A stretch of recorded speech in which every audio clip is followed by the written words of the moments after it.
we are going to break down power-only loads. And so there are 3 different types of power-only loads. Number 1 is going to be drayage. Number 2 is going to be toways. And number 3 are going to be loadouts. And so we're going to talk about each one of those right now. So what is drayage? So drayage is the act of transporting a container to and from ports and ramps. So here's a couple different examples. You have to have a power-only unit. So power-only by itself means a tractor without a trailer, or in this case, a chassis when we're talking about container freight. So you have a power-only unit that goes to, let's say just an example here, to the port to pick up an import load. So they go to the port, they pick up a full container and they take it to the receiver, they unload it, and then they transport it back. So the drayage is the over-the-road portion via a truck of transporting to and from ports and ramps, in this case, a port. So if it was an export, you would be picking up an empty container at the port or a depot and going to take it to a shipper, get it loaded up, and then return it back to the port and ingate that container. Now, if it was rail, then we're talking ramps, right? And so it's the same thing. So if this is going to be loaded up at a shipper, you're going to go and pick up an empty container and then take it, get it loaded up at the shipper, and then return it to an origin ramp. It will then be sent somewhere, wherever it's going, right? And it will arrive at a destination ramp, and that's as far as the rail can take it. Then you will have another drayage carrier, drayman, come pick up that container from the destination ramp and deliver it to the receiver, and then return the empty container back to the ramp or the depot that they assigned for that container to go back to. And that is drayage. Now, there is a ton more to drayage than that, but I need to just make sure that you guys have a very basic understanding for this specific video of what drayage is. Obviously, we go into a lot of detail in the container course, but for right now, we're talking about really domestic trucking. And so it is just one of the 3 legs of power-only freight, power-only loads that you need to know about and just have a basic understanding about for this video. So next up we have towway. So a towway is basically when a carrier has a power only, right? All these are power only, a tractor by itself, and the carrier goes and picks up a trailer. Now the trailer could be loaded, it could be empty, it doesn't really matter. But they go and they pick up the trailer and they take it from point A, the origin, to point B, the destination, and they are paid to transport that trailer to the receiver. That is it.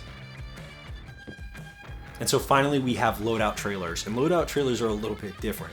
So a loadout trailer is when a carrier is hired to come pick up with a power only unit, right? Just a tractor, pick up a trailer. Now this trailer is never going to be loaded. It is an empty trailer. It's the whole point.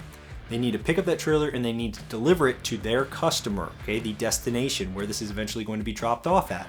But here's the key difference. The carrier has permission to load it, to actually take loads along the way before it gets to the delivery and make money off of this trailer. That's a great thing. If you're a power only unit and you do not have a trailer, you can take this trailer, it goes close to where you're trying to get to, hopefully. You know, you're trying to find those loads. If you're a dispatcher, that's what you're looking for. And you get permission to take loads and actually load it and unload it before you get to the end of your transit, before you deliver the trailer, and you can make money with this trailer. You're getting paid to rent a trailer essentially, and that's what it is. You still get paid for hauling it, but much less money. So let me just give you an example first.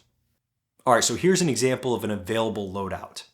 So an available loadout posting might say, picking up in Houston, going over to Newark, New Jersey, pays $500 to the carrier to transport it. Now that might not seem like a whole lot of money because honestly, for those kind of miles, obviously, that's no money at all, really, right? If there's no carrier that would take that straight over there. But remember, the carrier's actually making money on loads until it gets to the destination. So if I'm a dispatcher, I'm looking, I say, hey, I want to get them over to New York or New Jersey or Delaware or somewhere right over there, right? Rhode Island.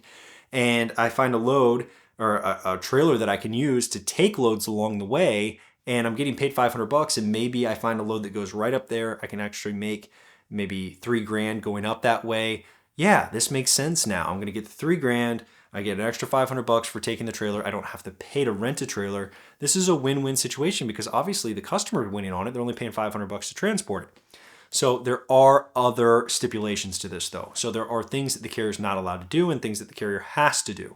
So for example, the carrier needs to deliver this thing within a certain amount of time. So these shippers are going to have restrictions on how long the carrier can actually hold on to that trailer, how many loads they can take while they have it even. And again, just when it needs to be delivered really. Then there's also restrictions on what kind of freight the carrier can actually load into the trailer. It can't be anything that's smelly, anything that has a really bad odor, anything that is very dirty, that's going to need a washout later, anything that's going to mess up the trailer, dent it, scrape the bottom, scrape the floor, right? And so it needs to be palletized freight most of the time. That's going to be one of the stipulations. It can't be baled or floor loaded. Now, when I say that's one of the stipulations, every single shipper is going to have their own restrictions and stipulations. And so it'll vary depending on who the customer is. But that has been my experience, and those are pretty common. So now let's look at maybe a pretty big drawback here. So one thing that you should be aware of is there are deductions from customers to the broker that the broker does then pass down to the carrier if the trailer is not delivered within that time frame they give you. So we'll say an example of 7 days, right? Then they start deducting every single day after that. So if your customer is deducting $100 a day after 7 and the trailer's still not there, well, that's not going to look great for you. Now, yes, you are deducting the carrier because it's going to be on the rate con and told verbally to the carrier before they take the load, but it still doesn't make you look good to the customer, even if you still are making the same amount of money. It's also more work because now you have more days where you're doing check calls to try to figure out where this trailer is and when it is going to be delivered. And what the issue is there a breakdown? Is that the reason why? Or, and this sometimes happens, the dispatcher, the carrier, right, can't find a load going to the destination or getting around your destination to take at a decent rate, and so they just hold it. They wait for a load to get over there. And so again, that doesn't make you look good.